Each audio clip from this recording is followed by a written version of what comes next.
चलो, we come for the next, which is bryophytes.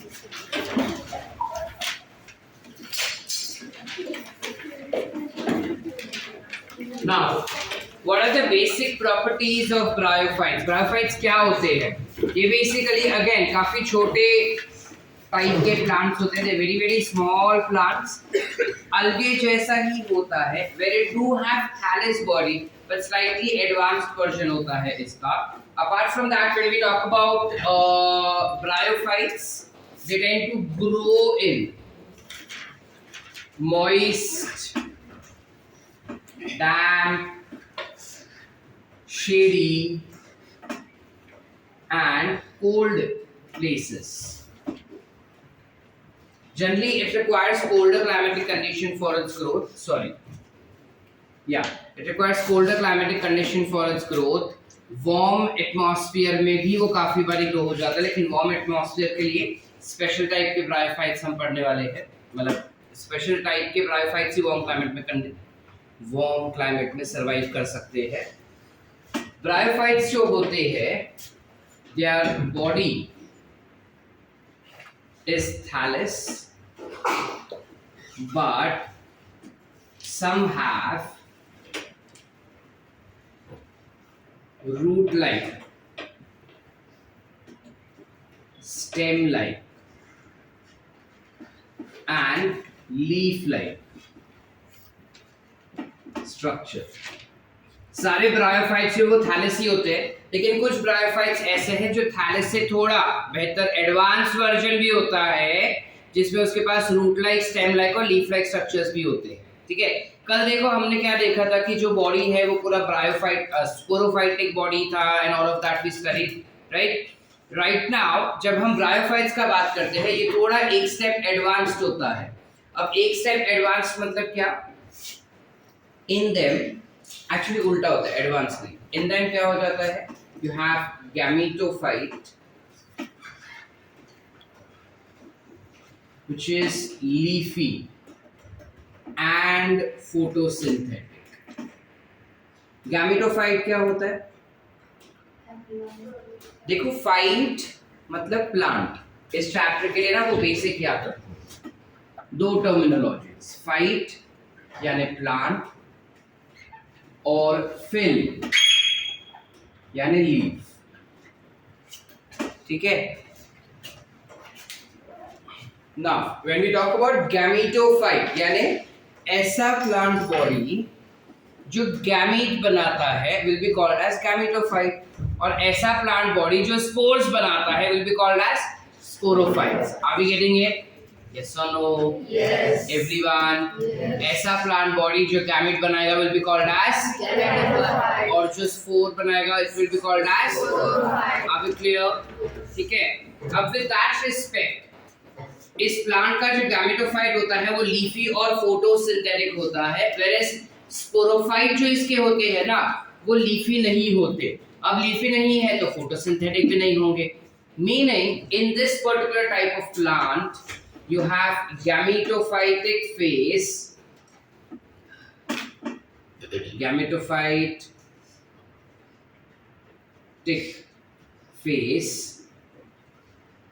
is dominant over sporophytic phase. यानी कि sporophytes जो रहेंगे वो न्यूट्रिएंट्स के लिए will be dependent on gametophytes, because खुद तो खाना बना नहीं पा रहा है, तो न्यूट्रिएंट्स किसके पास से लेगा? वो गैमेटोफाइट के पास से.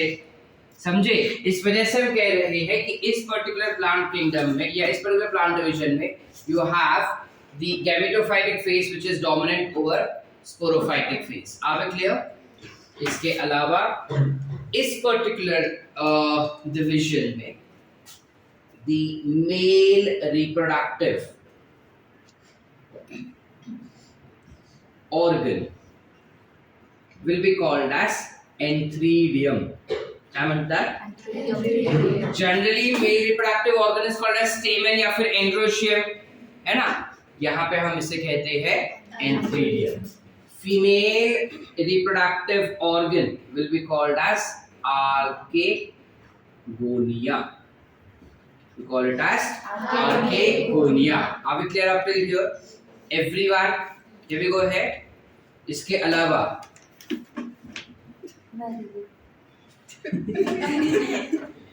इसके अलावा when we talk about furthermore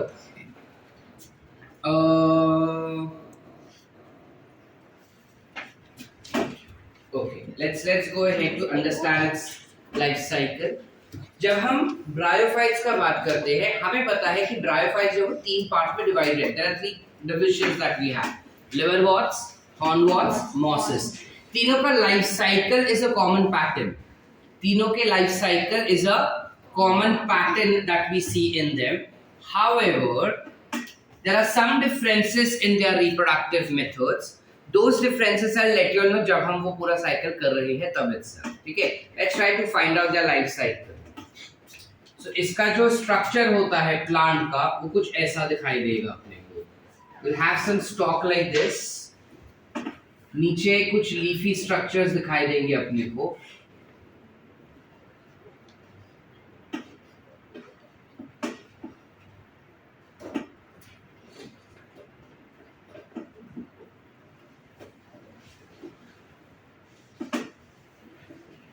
कुछ ऐसा लीफी स्ट्रक्चर नीचे की तरफ दिखाई देता है.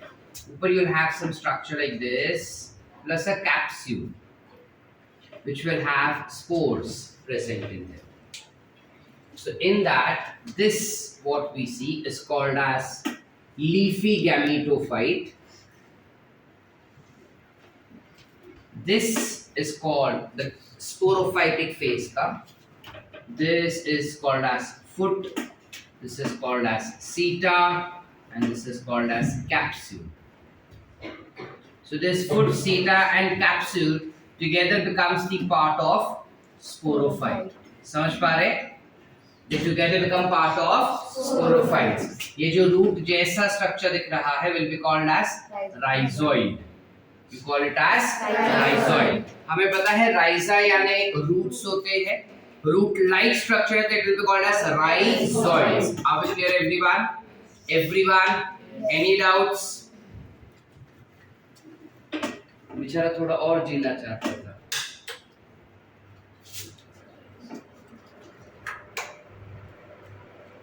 समझ पा रहे? Are we clear up till here? अब हाँ क्या नहीं होता? हुआ तो अब इसमें सिनेरियो क्या होगा? इन दिस पर्टिकुलर केस ये जो लीफी स्ट्रक्चर अपने को दिखाई दे रहा है, इसको यहाँ पे मैं जूम कर देता हूँ. ये जैसा लीफी स्ट्रक्चर है which is gametophyte. Either it will have male reproductive system or it will have female reproductive system. समझ पा रहे? एक gametophyte में या तो male reproductive system होंगे या तो female reproductive system होंगे. तो अगर मेल रिप्रोडक्टिव सिस्टम हुए तो it will have something called as antheridium. ते सांगितलंच आपण. या एंथ्रीडियम मध्ये you will have male gametes ज्याला आपण म्हणतात एंथेरोझोइड्स. काय म्हणतात? Antherozoids are biflagellated and motile in nature. हे लक्षात ठेवायचं. एंथेरोझोइड्स बायफ्लॅजिलेटेड आणि मोटाईल असणार आहेत. बायफ्लॅजिलेटेड म्हणजे काय? दोन फ्लॅजिला असणार आहे आणि ते मोटाईल असणार आहे. एंथेरोझोइड्स जेव्हा मॅच्युअर होऊन जातात तेव्हा हा एंथ्रिडियम ड्राय होऊन जाणार आणि ड्राय होऊन ते बर्स्ट होणार. तर सगळेच एंथेरोझोइड्स पाण्यात येते. कळतं? जैसे ही एंथेरोझोइड्स मैच्योर हो जाते हैं तो एंथ्रिडियम ड्राई होके फट जाता है और जैसे वो फट जाएगा तो अंदर का जितना भी एंथेरोझोइड्स है वो सारे नीचे गिर जाते हैं. नीचे कहाँ पे गिरेंगे? पानी में. जब तक पानी नहीं रहेगा एंथेरोझोइड्स भी मैच्योर नहीं होते हैं. बिना पानी के वो मैच्योर नहीं होंगे. So on maturation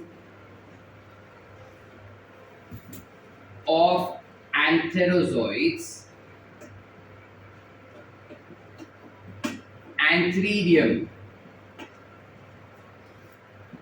dry and burst, releasing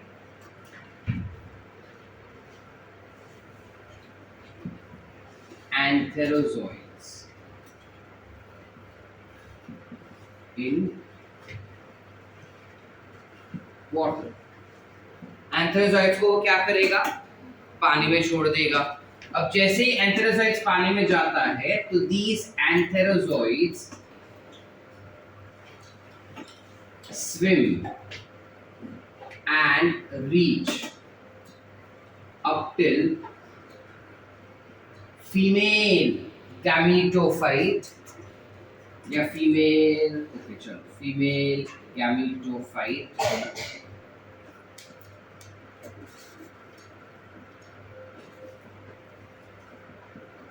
it enters archegonia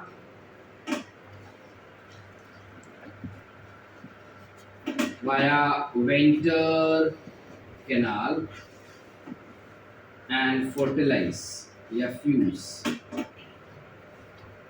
with egg cell forming zygote. ठीक है, क्या बेसिकली हुआ, ये मैच्योर्ड एंथेरोजोइट्स जो है वो स्विम करके पहुंचे फीमेल के पास.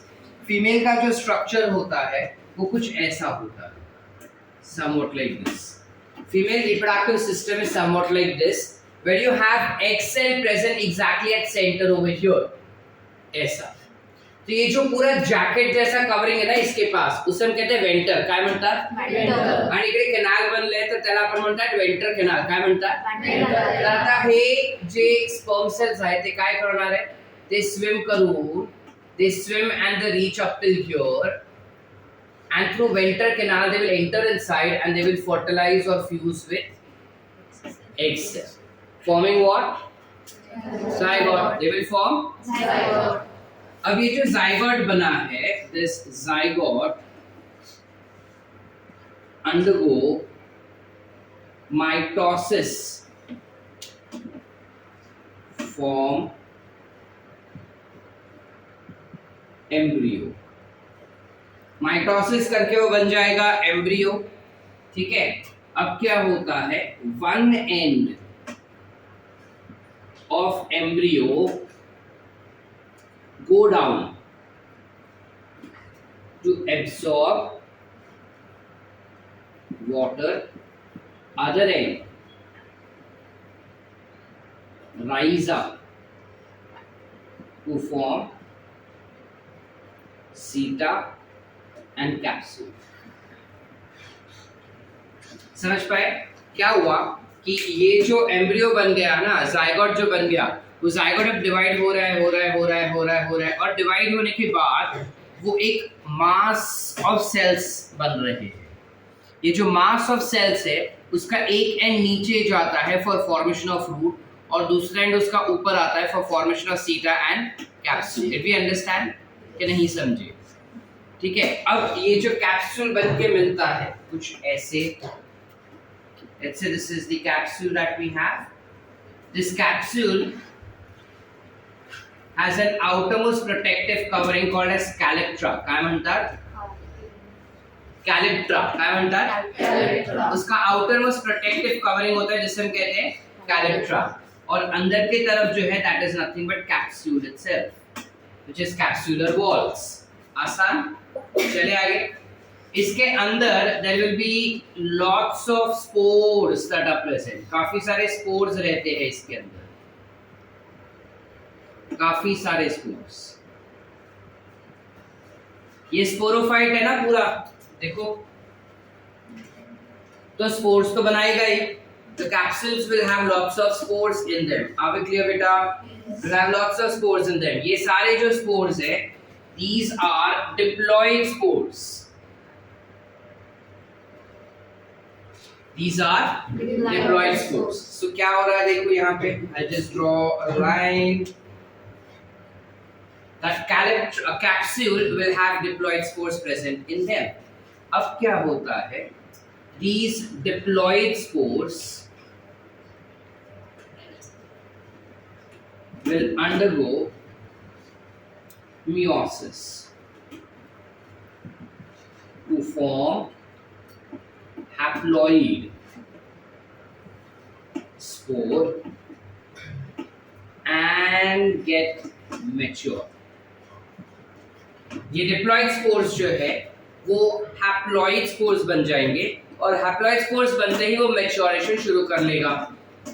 ठीक है, जैसे ही वो मैच्योर हो जाएगा, on maturation calyptra and capsule dry and burst, releasing या फिर dispersing is also the term, releasing and dispersing spores, that is mature spores on ground। समझ पा रहे? जैसे ये स्पोर्स मैच्योर हो जाएंगे हैप्लॉइड होने के बाद, ये कैलिप्ट्रा और कैप्सूल ड्राई हो जाता है, ड्राई होकर वो फट जाएगा। जैसे ही वो फट जाता है, अंदर के सारे स्पोर्स नीचे जमीन पे गिर जाएंगे। सारे स्पोर्स नीचे जैसे ही जमीन पे गिरते हैं, these spores germinate and form filamentous structure. These spores will germinate, form a filamentous structure which is called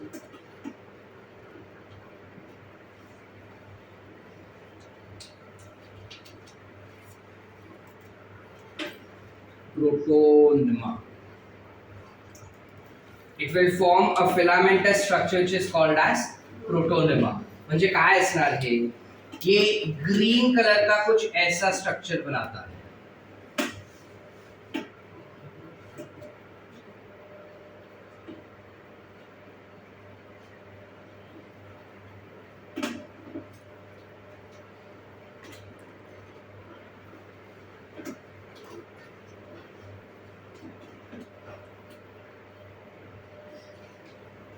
Can we see this?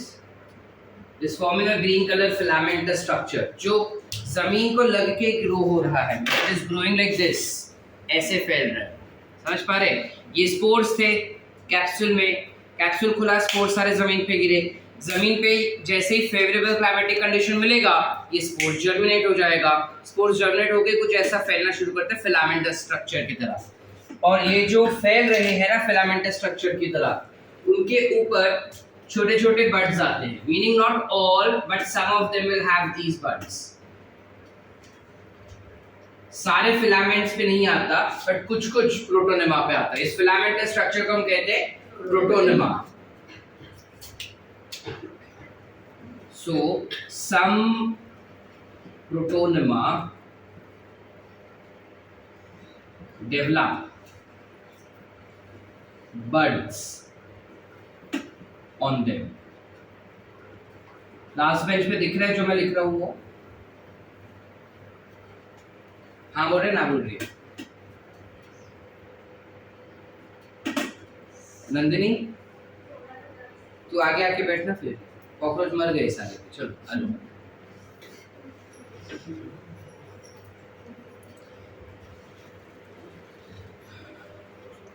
दोनों बेंच खराब है क्या? क्या हो रहा है? सारे नहीं, लेकिन कुछ कुछ प्रोटोनेमा जो रहेंगे उसके ऊपर बड्स आ जाते हैं। ये जो बड्स उसके ऊपर आ रहे हैं ना, they will slowly and gradually these buds develop into leafy gametophyte। Leafy gametophyte क्या है? यही वाला चीज। ठीक है, ठीक है, समझ पा रहे हैं? समझे कि नहीं? चलो let's revise again the entire life cycle. क्या हो रहा है इनके साथ? You have something called as leafy gametophyte which is present. इस गैमेटोफाइट के अंदर या तो मेल रिप्रोडक्टिव सिस्टम होगा या तो फीमेल रिप्रोडक्टिव सिस्टम होगा। Male reproductive system is called as antheridium, female is called as antherozoids। These antheridium will have something called as antherozoids present in them। These antherozoids are immature initially, धीरे धीरे जैसे वो mature हो जाता है antheridium जो वो बर्स्ट हो जाएगा, बर्स्ट होकर सारे स्पर्म सेल्स को नीचे छोड़ देगा पानी के अंदर। जैसे वो पानी के अंदर छोड़ता है, ये जो एंथेरोजॉइड्स होते हैं they tend to swim and reach up till the egg cell. How will it reach at egg cell? It reaches basically at archegonia. कुठे गेला? It reaches at archegonia.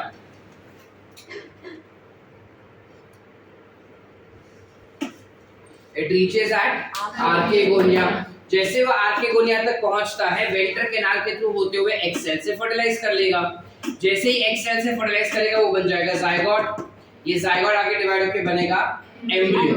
Embryo का एक एंड जाएगा नीचे टू एब्सॉर्ब रूट्स, दूसरा and ऊपर की तरफ आएगा to form seta and capsule. Capsule के पास एक प्रोटेक्टिव कवरिंग होगा कॉल्ड एज कैलिट्रा, और अंदर के साइड होंगे बहुत सारे डिप्लॉइड स्पोर्स। ये डिप्लॉइड स्पोर्स जो है अब मियोसिस करेंगे और मियोसिस करके हैप्लॉइड स्पोर्स बन जाएंगे। जैसे ही हैप्लॉइड स्पोर्स बन जाते हैं अब वो मैच्योर होना शुरू होंगे। As soon as they mature, this capsule and calyptra will dry and it will lyse. And अंदर के सारे स्पोर्स जो है वो नीचे गिर जाएंगे। जैसे ही सारे स्पोर्स नीचे गिर जाएंगे क्या हो जाएगा, अभी वो स्पोर्स जर्मिनेट हो जाएंगे। They will gain the favorable climatic condition and they germinate. जैसे ही वो जर्मिनेट हो जाते हैं ऐसा laterally they will, जमीन के ऊपर ऐसे फैलेगा वो। तो जब वो ऐसे फैल रहा है तो पहले फिलामेंटस स्ट्रक्चर बनाता है, फोटोसिंथेटिक होगा वो, जिसे हम कहते हैं प्रोटोनेमा। ये फिलामेंटस प्रोटोनेमा जो है धीरे धीरे करके कुछ प्रोटोनेमा उसके ऊपर बड्स बनाएंगे और वो बड्स बनेगा क्या, gametophytic phase, which is leafy gametophytic phase. इस गैमेटोफाइट में या तो मेल रिप्रोडक्टिव सिस्टम होगा या तो फीमेल होगा। मेल रिप्रोडक्टिव सिस्टम जो रहेगा उसे हम कहेंगे एंथ्रीडियम, फीमेल जो रहेगा उसे कहेंगे आर्केगोनियम। ये जो एंथ्रीडियम है हमारे पास उसके अंदर होंगे antherozoids.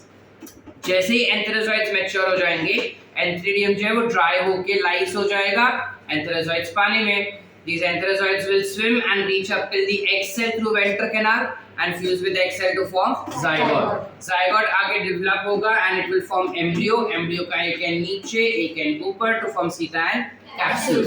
Capsule will have calyptra for protective covering and have lots of diploid spores which undergo meiosis and get mature. On maturation, calyptra and capsule lyse, releasing all spores down, which germinate to form filamentous protonema. This protonema will develop some buds in them, which will further grow to develop leafy gametophyte. Leafy gametophyte can have either male reproductive system in it or female. Male reproductive system is called as antheridium, female is called as archegonia. Antheridium will have enterozoids present in them. Enterozoids जो होते हैं वो पहले immature होते हैं, जैसे वो mature हो जाते हैं antheridium will lyse and enterozoids will go in the water. पानी के अंदर जाते ही ये एंथेरोजॉइड्स जो स्विम करके पहुंचेंगे फीमेल के पास। फीमेल के पास पहुंचते ही वो एक सेल के साथ फर्टिलाइज कर लेगा, फर्टिलाइज करके जायगोट बनाएगा, जायगोट आगे एम्ब्रियो बनाएगा। एम्ब्रियो का एक एंड जाएगा नीचे टू एब्सॉर्ब वाटर, एक एंड ऊपर आएगा to form seta and capsule. Capsule will have lots of spores which are diploid, they undergo meiosis to form haploid spores और मैच्योर होते ही कैप्सूल बर्स्ट हो जाएगा and all spores fall down in the ground. Favourable climatic condition मिलते ही spores जो है वो germinate हो जाएंगे और जर्मिनेट होके ऐसे स्प्रेड होंगे to form a filamentous structure called as protonema. ये प्रोटोनेमा के ऊपर छोटे-छोटे बड्स आ जाएंगे which will further grow to form leafy gametophyte. Gametophytes will have either male reproductive system or जो male reproductive system है it is called as antheridium and female is called as archegonia. The male reproductive system which is antheridium will have enterozoids in them which are motile in nature. These enterozoids will be further जब वो mature हो जाते हैं तो antheridium lyse हो जाएगा, enterozoids पानी में, पानी से swim करके पहुंचेगा फीमेल, फीमेल के को फर्टिलाइज करेगा, जायगोट बनाएगा, जायगोट से एम्ब्रियो बनेगा, एम्ब्रियो का एक एंड नीचे, एम्ब्रियो का एक एंड ऊपर to form seta and capsule. Capsule के अंदर बहुत सारे स्पोर्स रहेंगे, दो spores are diploid, diploid spores will undergo meiosis, meiosis होके मैच्योर होंगे, मैच्योर होते ही कैलिप्ट्रा और कैप्सूल लाइज हो जाएंगे and release of spores.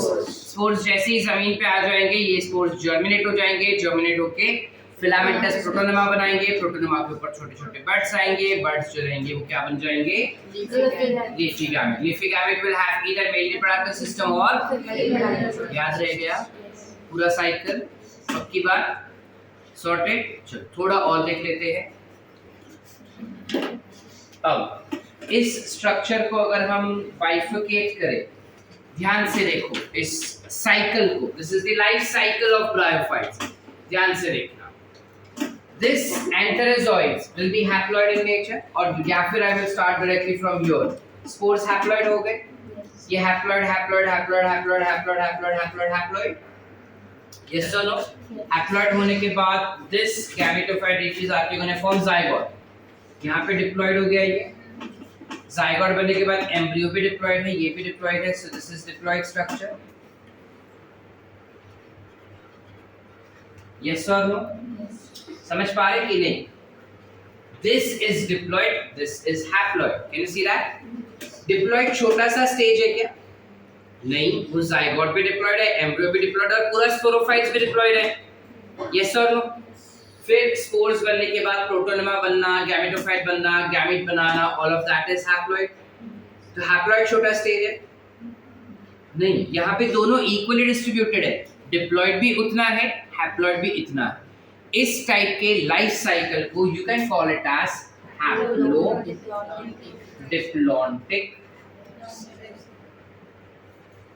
Life cycle. आसान? अलगे में कौन सा ऐसा लाइफ साइकिल करता है हैप्लोडिप्लॉन्टिक वाला? Ectocarpus and Polysyphonia. These are two which tends to perform haplodiploidic life cycle. Are we clear बेटा? ये लाइफ साइकिल क्लियर है अपने को सबको?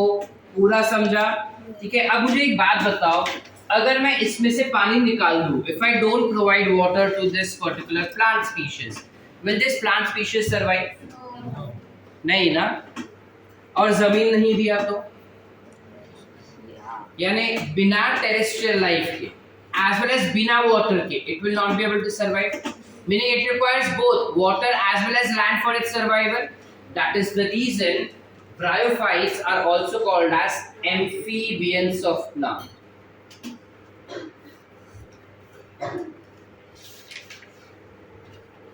प्लांट किंगडम के एम्फीबियंस है, ठीक है। एनिमल किंगडम के एम्फीबियंस कौन है वो हमको पता है, इसे हम कहते हैं ये है प्लांट किंगडम के amphibians. Are we clear? Any doubts? अब मैंने बोला था कि थोड़ा वेरिएशन है लिवर वॉट्स में और उनमें, देखो हॉर्न वॉट्स तो एनसीईआरटी में है ही नहीं, तो नीट में नहीं आने वाला अपने को, ठीक है। तो हमें पढ़ना है सिर्फ लिवर वॉट्स एंड मॉसेस, उनकी सेक्सुअल साइकिल में डिफरेंस क्या होता है। ध्यान से सुनिए, जो लिवर वॉट्स होते हैं उनके अंदर ये प्रोटोनेमा स्टेज नहीं होता। This protonema stage is only dedicated for mosses. फक्त मॉसेस मध्ये आपल्याला हा प्रोटोनेमा स्टेज दिसतो आणि त्यानंतर कोणत्याही म्हणजे लिव्हर वॉट्स मध्ये आपल्याला दिसणारच नाही। कळतंय की नाही? समझे की नहीं? क्लियर है? तो फिर उनमें अगर प्रोटोनेमा नहीं बन रहा है तो बाकी स्टेजेस कैसे होंगे सर? उनमें क्या होता है, स्पोर्स जैसे ही जमीन पे गिरे ना वो फट से लीफी स्ट्रक्चर बनाना शुरू कर देता है। It will not form filamentous structure, वो बड्स बनाना शुरू कर देते हैं और वो बड जो है वो बन जाएगा एक गैमेटोफाइट। किसमें? लिवर वॉट्स में। उनमें क्या होता है, बड्स भी नहीं बोलेंगे, लीफी स्ट्रक्चर। स्पोर्स नीचे गिर गए जमीन पे, ये स्पोर्स जो है वो ऐसे स्प्रेड हो जाएंगे ऐसे, और पूरा लीफी स्ट्रक्चर बनाता है। कैसा leafy structure? It will form some leafy structure like this, ऐसा। और इस लीफी स्ट्रक्चर में धीरे धीरे करके you will have a stalk which will come up like this, और इस स्टॉक के ऊपर यू विल हैव मेल या फिर फीमेल गैमेटोफाइट प्रेजेंट। समझ पा रहे हैं कि नहीं? ध्यान इधर था, पक्का क्लियर है एवरीवन? ये किस में हुआ हमने कहा?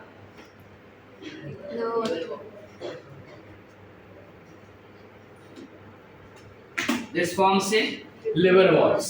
ये किस में है? मॉसेस। ये जो स्ट्रक्चर बनाया है ना वो एक प्लांट का है जिसे हम कहते हैं फ्युनेरिया। काय म्हणतात?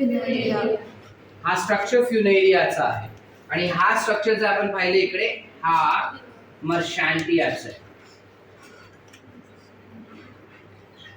The structure is of Marchantia. ठीक है, you heard as Marchantia, Marchantia. Spelling याद हो, क्लियर है? क्लियर है, समझा पूरा चीज, पक्की बात। So we are with sexual reproduction, हमें एसेक्सुअल पढ़ना बाकी है और इस किंगडम, इस डिवीजन के प्लांट्स के यूजेस पढ़ना बाकी है। इतना लिख लो फिर वो चीज कर, ठीक है? When we talk about asexual reproduction in bryophytes, bryophytes में asexual reproduction के लिए दोनों में अलग अलग स्ट्रक्चर्स होते हैं। जब हम लिवरवॉर्ट्स का बात करते हैं, लिवरवॉर्ट्स में asexual reproduction के लिए they have certain small spores which are called as gemma, singular called as gemma, plural called as gemmae। ये जेमे जो है वो एक वाटी जैसा स्ट्रक्चर होता है ऐसा, which is called as gemma cups। In gemma cups के अंदर ये जेमे होते हैं, समझ पा रहे हैं? which are asexual spores। ये asexual spore initially photosynthetic green colour के होते हैं, धीरे धीरे वो ड्राई हो जाते हैं। जैसे ही ड्राई हो जाएगा वो उस कप से डिटैच हो जाता है और हवा आते ही वो उड़ के नीचे जमीन पे गिर जाएगा। जैसे ही जमीन पे गिरा ये जेमा फिर जर्मिनेट हो जाएगा और ऐसे फ्लैट स्ट्रक्चर बना के फिर ऊपर का स्ट्रक्चर लेके जाएगा। आसान? That's with respect to gemma। Examples of liverworts will include Rixia marchantia। Mosses में अगर asexual reproduction देखेंगे तो it will have fragmentation and budding। These are the two methods that are seen for asexual reproduction in mosses। Example is Sphagnum, Funaria and Polytrichum। ठीक है? जब हम मर्शैंटिया का structure देखें, देखो फ्यूनेरिया का यहाँ पे देख लिया और हम सारे लेबल भी किए। जब मर्शैंटिया का स्ट्रक्चर देखते हैं ना, which is nothing but a type of liverwort, उसके पास एक ही गैमेटोफाइट के अंदर दोनों मेल या फीमेल रिप्रोडक्टिव ऑर्गन हो सकते हैं या अलग अलग भी हो सकते हैं। हमने फिलहाल सेम वाला बनाया है, तो देखो दो हमारे पास होंगे, you will have male as well as female। अब जब ये लेबल किया जाता है ना, तब it becomes very difficult for one to understand। ABCD रहेगा ना तो हम समझ नहीं पाते कि कौन सा मेल है कौन सा फीमेल। काफी आसान है याद रखना। जिंदगी में इन जनरल मेल्स जो होते हैं वो हमेशा मेस्ड अप होते हैं ना, और फीमेल हमेशा सॉर्टेड होती है। तो जो अच्छा सा ऐसा फिनिशिंग वाला फ्लावर दिखेगा वो फीमेल, बिना फिनिशिंग वाला फ्लावर टाइप स्ट्रक्चर दिखता है वो मेल। ये फ्लावर है कैसा? नहीं, ये उनके male and female reproductive organs है। Any doubts? क्लियर है सारा सब कुछ? Let's go to understand ecological and economical importance of cockroaches, bryophytes.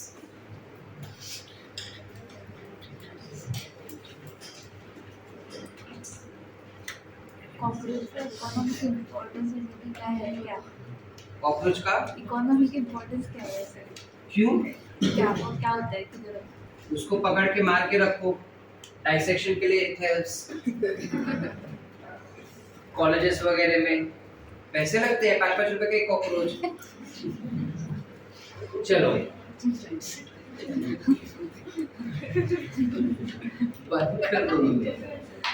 Talk about bryophytes, इसका इकोलॉजिकल इंपॉर्टेंस क्या होगा? इसका इकोलॉजिकल इंपॉर्टेंस जब हम बात करते हैं ना, एक इकोलॉजिकल इंपॉर्टेंस तो पहले ही पढ़ चुके हैं, that it is found in xerosere या फिर ज़ेरार सक्सेशन।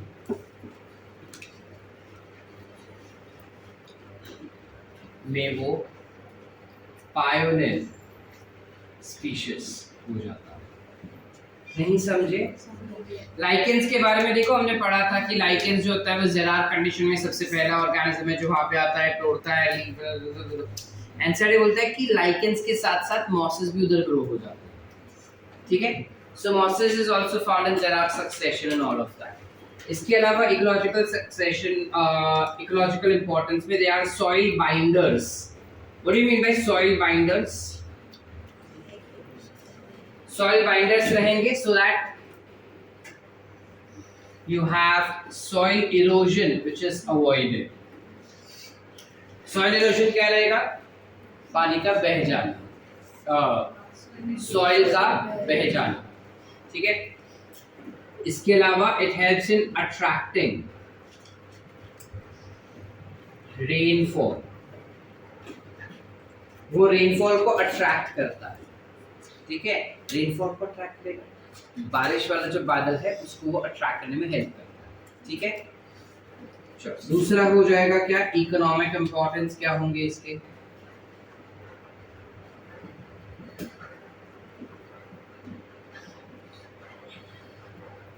जब हम इकोनॉमिक इंपॉर्टेंस का बात करते हैं, जो स्पैग्नम होता है ना, इसको हम ड्राई कर देते हैं। Sphagnum basically helps in, sphagnum gets dry and dry होके जब वो डीके हो जाता है ना, तब decayed material of dry sphagnum is called as peat. क्या म्हणतात? क्या म्हणतात? ये पीट ना घास जैसा होता है, सूखा घास देखा है, सूखा घास, लेकिन उसके ऊपर तुम पानी छिड़क दो तो वो कैसा दिखाई देगा, कुछ वैसा दिखाई देता है। तो इस पीट को, इसका केमिकल स्ट्रक्चर ही ऐसा है and it can be used in replacement of coal as fuel. Domestic purposes में हम इसको फ्यूल की तरह यूज कर सकते हैं, ठीक है। और it is also used in transshipment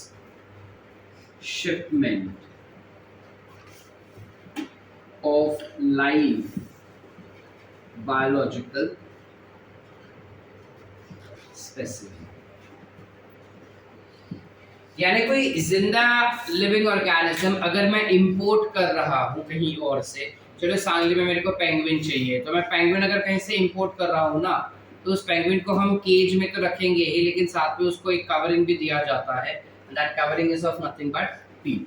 या फिर सपोज मैं कोई पर्टिकुलर ट्री इंपोर्ट करना चाहता हूँ कहीं बाहर से, तो वो ट्री को जब पैकेज करके वो डिलीवर करेगा ना, रैंडम तो दे नहीं सकता, तो उसकी पैकेजिंग के लिए पीट का इस्तेमाल किया जाता है, ठीक है।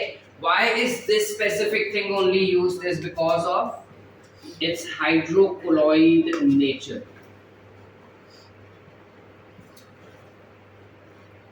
which is nothing but water holding capacity होता है, आसपास का जो मॉइस्चर रहेगा वो ये एब्जॉर्ब कर लेता है और एनवायरनमेंट को कूल रखता है। Are we clear? Did we understand economic importance? Yes or no? Yes. उनका Are we clear? Ecological importance, asexual and sexual reproduction is clear. Everyone, diagram दोनों के. With that we end with your bryophytes. Tomorrow when we meet, we'll get done with pteridophytes also. ठीक है?